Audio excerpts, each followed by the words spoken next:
हाय, मुझे बर्बाद कर दिया। नंदू का गुस्सा बहुत भयानक दिखाई दे रहा है। देवा की कोख में आज लात ही लात मार रहा है।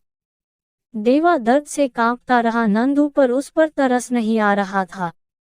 इतने बुरी तरह से मार रहा था, शायद उसकी पसली भी चरमरा गई होगी। आज नंदू के सर पर भूत सवार है, उसकी आंखों में खून उतर चुका है। देवा की मां ने बचाने की कोशिश करी, मगर नंदू ने उसे धकेलते हुए बोला, खबरदार, तूने इसे बचाने की कोशिश की तो मुझसे बुरा कोई नहीं होगा।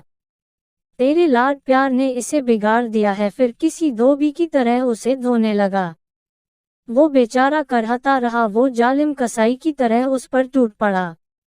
आज उसकी पसली पर बार बार वार करता रहा। उसकी पसली मार मार कर सूजा दी थी।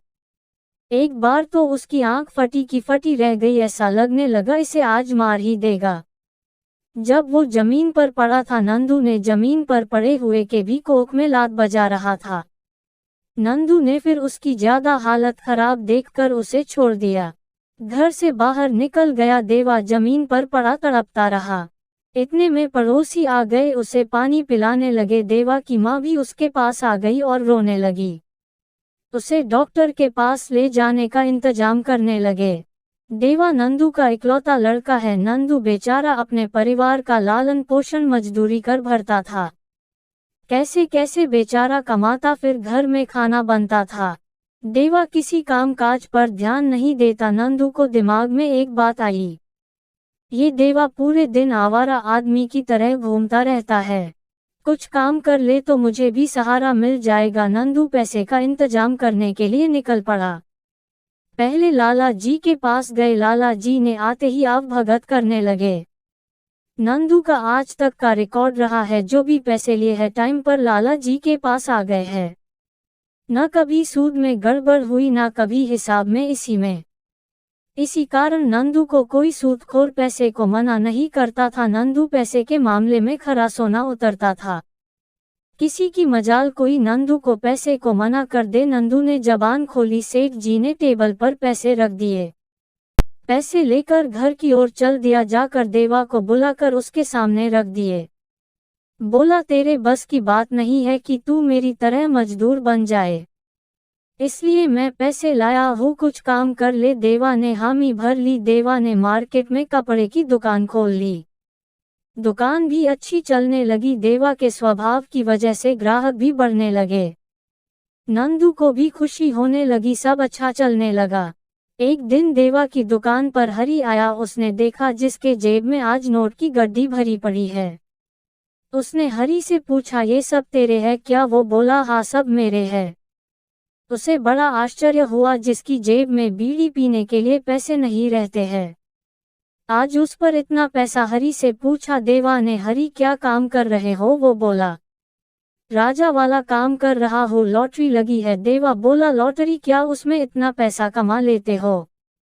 हरी बोला, अरे जब 100 रुपए 1000 मिलेंगे तो मालामाल तो हो जाएंगे। हरी ने देवा को पूरा सिस्टम बता दिया। देवा की आंखों में लालच नजर आने लगा।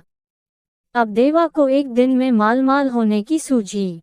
देवा ने हरी से मिलकर सट्टा लगाना चालू कर दिया। एक हफ्ते तक देवा की लॉटरी में दमखम नजर आने लगा। देवा थोड़े थोड़े पैसे लगता, देवा का लॉटरी लग जाती। देवा को लत लग चुकी थी, फिर उसे लालच बढ़ चुका था। उसने ज्यादा पैसे लगाना चालू कर दिया।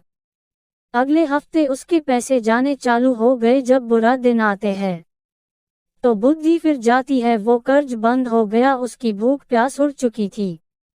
उसे नींद आनी बंद हो चुकी थी। चेहरे की हावियां भी उड़ चुकी थी। कुछ समझ में नहीं आ रहा था। लास्ट में उसने पुराने खिलाड़ी हरी से अपनी पूरी समस्या बता दी। हरी बोला, तू टेंशन मत ले, मैं सब ठीक कर दूंगा। हरी देवा से बोला, हम एक तांत्रिक के पास जाएंगे जो सबके दुख दर्द ठीक कर देंगे। देवा बोला, अगर उन्हें सब होता तो वो खुद लॉटरी क्यों नहीं लगाता? हरी बोला, पागल, वो अपना भला नहीं करते हैं बल्कि दूसरों का भला करते हैं। हरी ने देवा को प्यार से समझाया।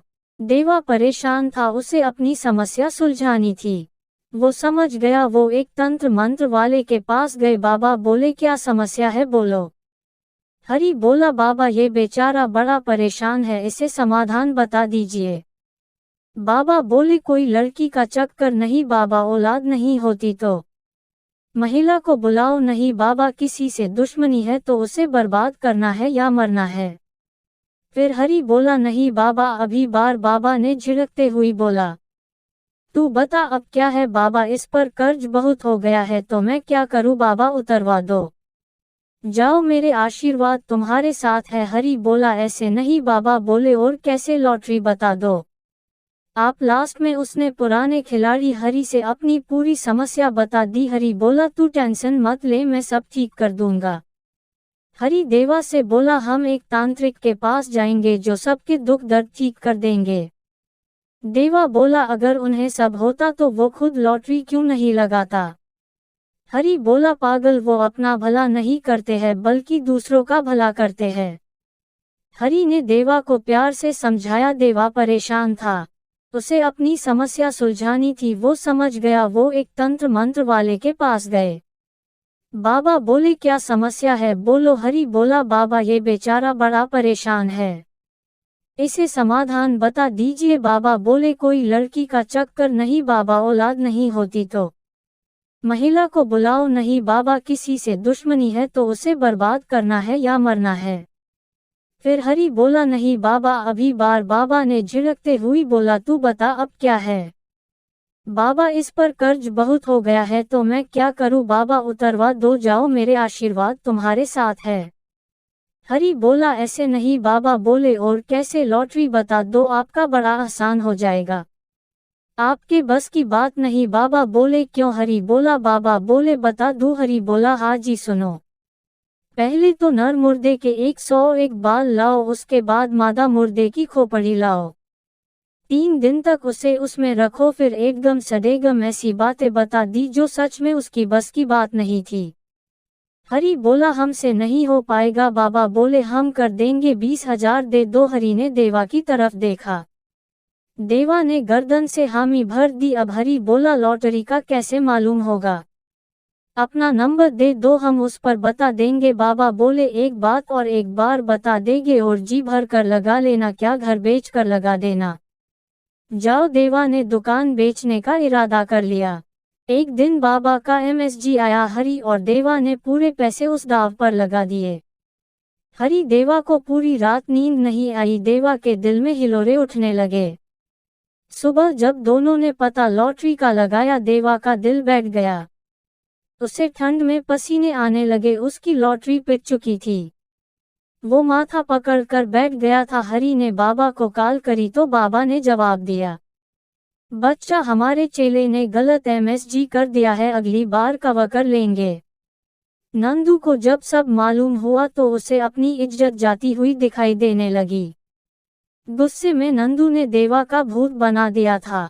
जो उसने देवा की धुलाई की थी राम बाचिए, मगर नंदू लूट चुका था।